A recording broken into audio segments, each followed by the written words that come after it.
Number two, I want to talk about the visa policies.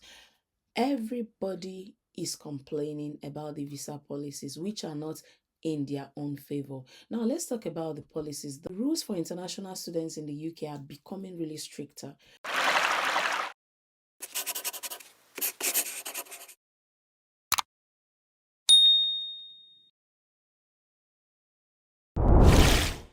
Hi everyone, welcome back to my channel. In today's video, I want to talk about international students and why they should stop coming to the UK. Whether you like it or not, this is something you need to reconsider. Coming to the UK now is very difficult. So I need you to think about all the key points I want to talk about in this video. This is not about discouraging you or crushing anybody's dream. It's about being realistic and making informed decisions. So hopefully, whatever I will talk about in this video will help you make informed decision whether or not you would like to come to the UK after listening to the key points. So if you're planning to study in the UK or you know someone who is planning to study in the UK, keep watching this video and please watch to the end because all the points I want to mention are crucial. One of them is cost of living. Everything is expensive. You may not actually know this until you come here.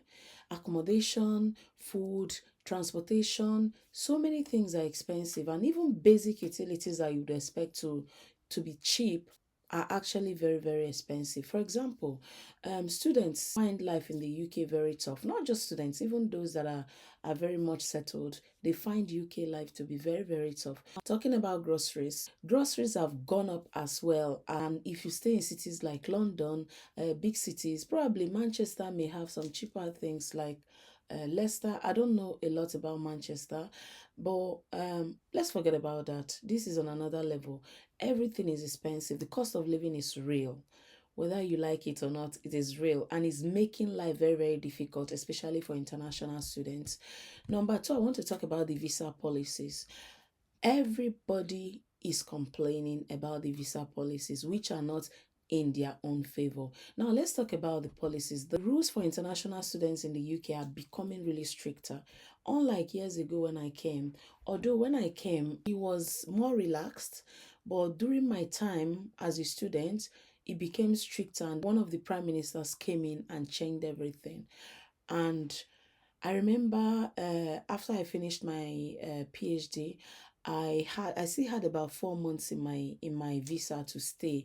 I think I finished around I submitted my final thesis around August, and I was supposed to graduate in October. Mind you, my visa was still valid until around the 18th of January the following year. So I had about 4 to 5 months to stay in the country. And the next thing I saw, I received the curtailment letter. They sent this to the uni, and the uni forwarded it to me before I received my personal copy that I needed to leave the UK because my visa had been curtailed by 4 months. That actually made me really, really stressed out, and I was wondering, I had just 2 weeks to leave the UK and I needed to graduate. After graduation, what next? Meanwhile, I've already had two children in the UK. So life in the UK can be very, very strict for especially for international students. So if you're hoping, especially if you're hoping to stay and work in the UK after your study, although now there's post-study work, during my time, I submitted my master's dissertation in May. By April, they removed post-study work. So you could imagine what a lot of people went through, and a lot of people had to go back home. Good news is that there's now post-study work, but this comes with limitation. You have only 2 years to stay in the country. After 2 years, it's very difficult to secure your dream job sponsorship visa. Most of the sponsorship visa you end up getting are from, healthcare. If your area is not healthcare, you will now be thinking, why should I finish studying this and then I will be tied to do this job for 5 years before I get my stay in the UK. But if you don't mind, then that's fine. But what I need to let you know is that every April there's usually a new law that comes in. You're not even guaranteed whether you get a sponsorship as well, even in the care setting. So think about these things before you make any move to come to the UK. And while you are studying, mind you, your visa only allows you to study for 20 hours a week, which means you have to work just 20 hours a week. Meanwhile, if you're hoping to work and pay for your rent, you're hoping to work and feed yourself, you're hoping to work and pay for your school fees, these 20 hours will not be enough. As soon as you earn your money, they'll tax your money. And at the end of the day, you might end up going with maybe just your rent and then a little money left for your feeding, which might not necessarily take you through the months. So think about all these things. This, remember, like I said, will barely cover your living costs, let alone your tuition fees. So the immigration policies in the UK, they keep changing. And sadly enough, it feels like international students that they are being used for making money rather than genuinely supporting them. Another thing is it's very hard now to find part-time jobs. Many years ago it was very easy to get a care job as a student.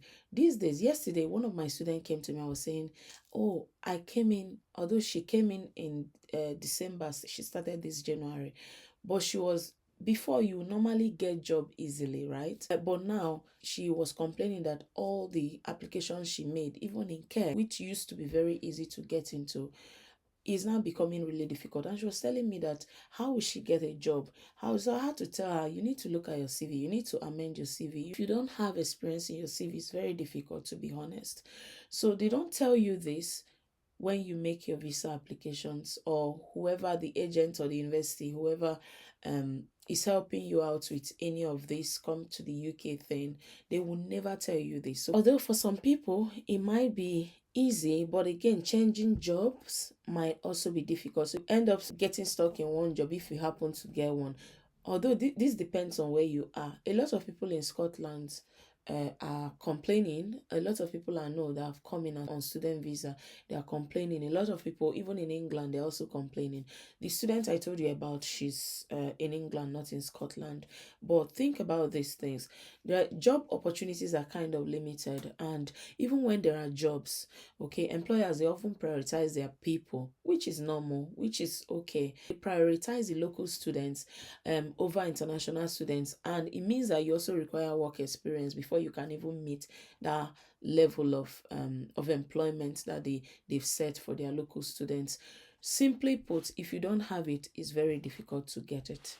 It can be very discouraging, I know, but when you rely on part-time job to survive, this is when the issue comes. You cannot do business as well. Your visa will not allow you to do business. So all of these things are things you need to reflect on before you think of coming to the UK. Okay. Number 4, should I say that the education quality, is it actually worth the cost? UK education is really, really very expensive. The tuition fee, the tuition cost, everything around studying the UK as an international student is very expensive. Years ago, people would say, okay, the standard of education in UK, everybody, every country is accepting it, or this one, that one, that one. But is it actually worth spending all of this money? And you may not necessarily have your dream job. You may not necessarily even get a part-time job. And at the end of the day, 2 years after your study, which, let's say that you even end up getting the 2 years after your study, you are supposed to return back to your country. Is it worth it? Especially if you don't have job waiting for you at home.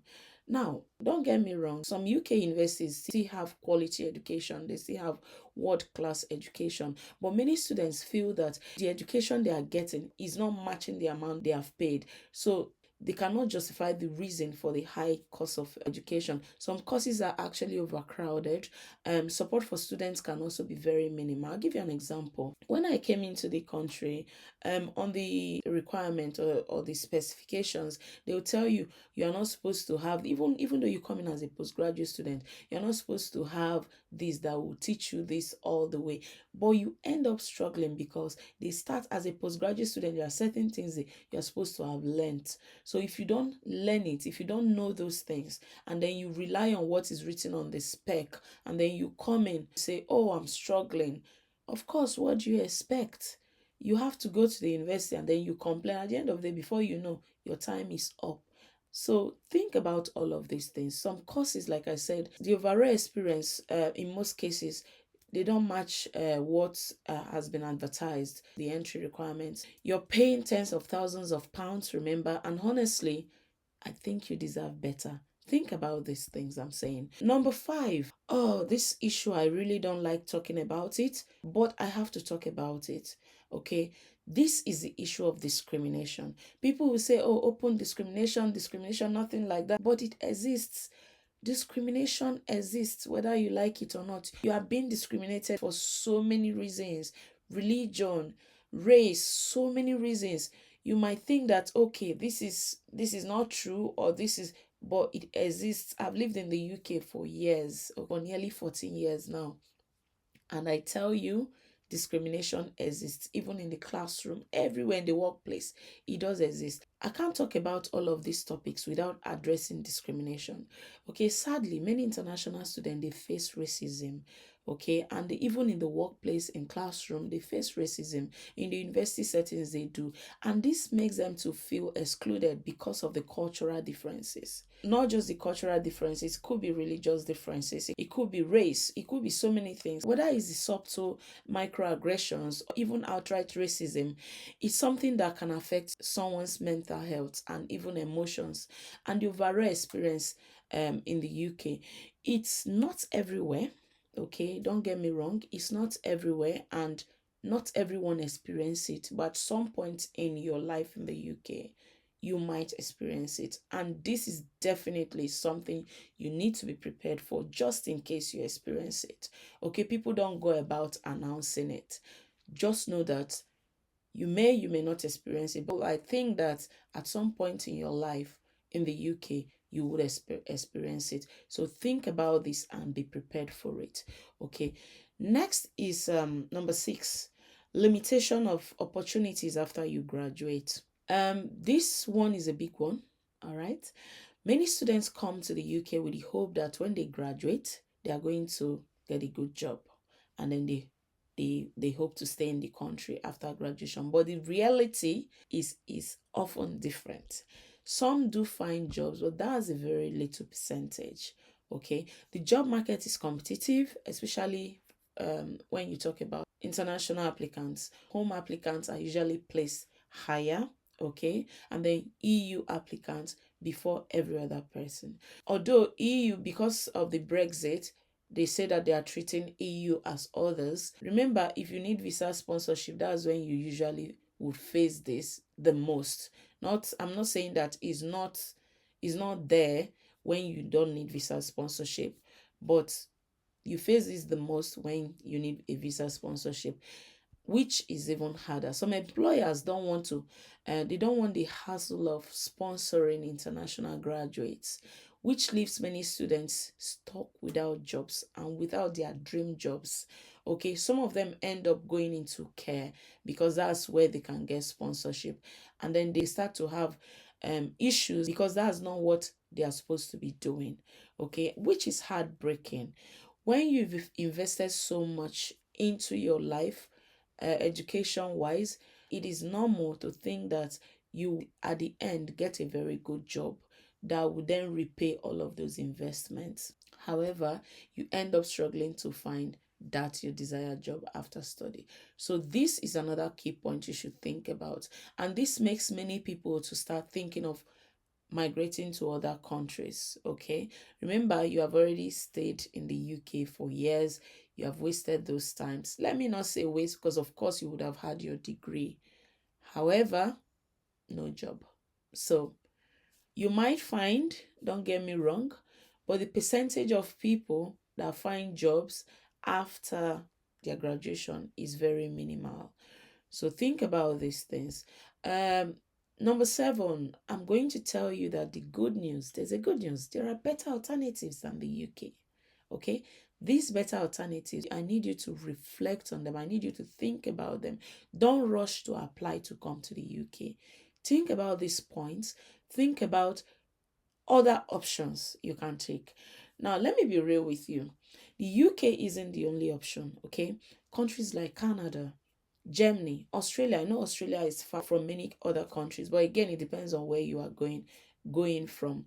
These are offering better opportunities for international students. Okay, there are better opportunities there than the UK. All right, I've had friends that have migrated to these countries. Even the US is offering better opportunities than the UK. So think about all of these things. I know that people want to come to the UK. I was asking one of my students yesterday, why did you choose the UK? Her answer is, oh, that's the easiest to get. Don't jump into something that is the easiest to get. So many of these other countries I mentioned, they have more, remember, affordable education. Their quality of education is also recognized across the world. So don't just say, okay, UK, this, that. We know that UK, they offer very good quality of education, but do they have a future for you? Think about these things very well. Some people will say, oh, because you're in the UK, this, that. Okay, coming to the UK, I did not have someone that advised me correctly. I'll tell you, I took 10 good years before I got my stay in the UK. For other countries, I don't think it would take that long. Okay. And out there, anyway, this will be a matter for another day. I will tell you my experience in the UK, getting my stay, applying for visa, getting denied, even though I had children here who are qualified, and I have a husband who was also settled at the time of my application, and I was refused. So this will be another matter for another day. By the way, if you want me to discuss this, if you want me to talk about this experience, leave a comment down below, and then I'll talk about this in another video. So back to what we were discussing. Many of these countries, they have more affordable education. They have friendlier visa policies, okay, that are friendlier to international students. And they have better post-graduation opportunities, all right? When you finish uni or when you finish school, you have a better opportunity instead of thinking of going back home, except that is your plan, okay? But I've spoken to quite a number of people. Their plan is to come to the UK, study, stay afterwards. They don't want to go back. Although during my time, I strongly wanted to go back after my studies. But I got married and I had kids. So there was nothing else that could have taken me back the time I wanted, even though later on I'm considering going back. But that will be a matter for another day. Think about what's best for you, all right? What's best for you in a long term. Do not rush into taking immediate decision because you just want to run away from the country, okay? Think about what's best for your dependents. Are there friendlier visa policies for dependents, your husband, your children in the UK? I don't know. Look at these reasons and think about them, okay? This is an advice for someone that has been in the UK. I've come in as a student. I've gone through all the life in the UK. I have a good experience in the UK as a student. I must tell you that life is hard in the UK, whether you like it or not. Okay, some people might just have it on a platter of gold. Some people might have like good job immediately after graduation. By the way, the student I was speaking with, after we talked and I asked her, why did you come to the UK? And she said this. And then she was saying, oh, ma, can you advise me what I should do after? And I'm like, okay, let me tell you my experience. My experience, you are better off because I'll say that you have post-study work now. During my time, there's no post-study work visa. However, expect things to change. Okay, things might change. And she said, I want to tap into your miracle. I want to tap into your faith. Your faith will guide me, blah, blah, blah. And I said, look, don't let my faith be your faith, because during my time, if I tell you that I almost got mental health problem, imagine having just 5 months left in your visa and then they curtailed it by 4 months and you are supposed to leave the country within a few weeks. Please don't tap into my faith though, because yours might even be better. And she said, oh, I said, yes, I'm advising you. Start now that you are still fresh in the country and start navigating the options. Look for, if you actually don't want to go back home, which was her reason, why she was asking me those questions. So I want to conclude this video. I'll say that at the end of the day, I'm not saying don't chase your dreams. I'm not saying don't come to the UK at all, okay? But I'm saying think carefully, ask yourself, all right, if the investment in your education is worth it, okay? Especially with all the challenges that I've mentioned, all right? Think about this. There is no shame in exploring other options, okay? And reconsidering your plans. There's no shame at all. Even though you've told people, I'm going to the UK, I'm doing this, there's no shame. This is your life we're talking about here. So think about this. What should I say? Thank you so much for watching this video. Thank you so much for watching to the end of this video. If you found this helpful, please, if you found this helpful, please like the video, comment, okay, give me suggestions for other videos. I'll be happy to make the videos. Share the video, especially with people that you think the content will benefit, okay, people that want to come to the UK and they are considering it as an option to come and study in the UK, okay, someone that needs to hear this. Please share it and remember to subscribe, okay. This is a very baby channel. Please, I'd like you to help me grow this channel so that I'll be giving you more informative content around immigration, personal experience in the UK, and I believe that this will help you make informed decision. Thank you very much once again for watching. See you next time. Bye.